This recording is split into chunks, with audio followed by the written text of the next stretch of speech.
ഇന്ന് കാലത്ത് മേപ്പാടി പഞ്ചായത്തിൽ ഷാജിയുടെ ഭാര്യ ജസിയുടെ കാട്ടാന ആക്രമണത്തിൽ മരണപ്പെട്ടത് ഏറെ വേദനയും ദുഃഖവും ഭയവും ഉളവാക്കുന്ന സാഹചര്യം ഉണ്ടാക്കിയിരിക്കുകയാണ്. വ്യക്തിപരമായി അറിയുന്ന കുടുംബമാണ് ഷാജിയുടേത്. ഷാജി വർക്ക് ചെയ്യുന്നത് മേപ്പാടി വിംസ് ആശുപത്രിയിലെ സെക്യൂരിറ്റി ജീവനക്കാരനായാണ്. ജീവിതവൃത്തിക്ക് വേണ്ടി രാവിലെ പോകുമ്പോഴാണ്, ഭാര്യയോടൊപ്പം പോകുമ്പോഴാണ് ഈ അപകടം ഉണ്ടായിട്ടുള്ളത്. ഇതിൽ DFO ഉൾപ്പെടെയുള്ള ഉദ്യോഗസ്ഥന്മാരുമായും മറ്റുള്ളവരുമായും പഞ്ചായത്തിലെ അധികൃതരുമായും ഒക്കെ സംസാരിക്കുകയുണ്ടായി. ബോഡി ഇപ്പോൾ പോസ്റ്റ്മോർട്ടം നടപടികൾക്ക് വേണ്ടി ബത്തേരിയിലേക്ക് മാറ്റിയിരിക്കുകയാണ്. അടിയന്തര സഹായമായി 10 ലക്ഷം രൂപ കുടുംബത്തിന് നൽകാനുള്ള നടപടി ബഹുമാനപ്പെട്ട വനം മന്ത്രിയുമായി സംസാരിച്ചിരുന്നു. അതിൻ്റെ അടിസ്ഥാനത്തിൽ ആ തുക കൈമാറാനുള്ള നടപടികളിലേക്ക് വനം വകുപ്പ് കടന്നിട്ടുണ്ട്. പിന്നെ 10,000 രൂപ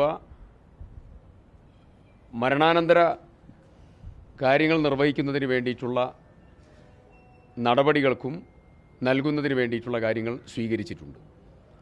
മറ്റൊരു പ്രധാനപ്പെട്ട കാര്യം, ഷാജി നേരത്തെ കാർഡിയാക് സർജറി ഉൾപ്പെടെ വിധേയനായിട്ടുള്ള ഒരാളാണ്. കഷ്ടപ്പാടും പ്രയാസവുമായി കടന്നു പോകുന്ന ഒരാളാണ്.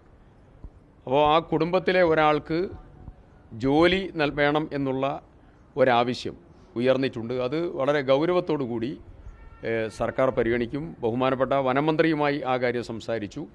മുഖ്യമന്ത്രിയോടും അത് സംസാരിക്കുന്നുണ്ട്. അതേത് തലത്തിൽ അഡ്രസ്സ് ചെയ്യാൻ പറ്റുമെന്നുള്ളത് നോക്കും. താൽക്കാലികമായിട്ടുള്ള ജോലി ഉടൻ നൽകാൻ വേണ്ടിയിട്ടുള്ള നടപടികളിലേക്ക് ആദ്യം കടക്കും. മറ്റൊരു കാര്യം ഇതുമായി ബന്ധപ്പെട്ടുകൊണ്ട് വരുന്ന 30-ാം തീയതി കൽപ്പറ്റ കലക്ട്രേറ്റിൽ ഉന്നതതല വനം വകുപ്പ് ഉദ്യോഗസ്ഥന്മാരുടെ യോഗം ഇതുമായി ബന്ധപ്പെട്ടുകൊണ്ട് വിളിച്ചു ചേർത്തിട്ടുണ്ട്.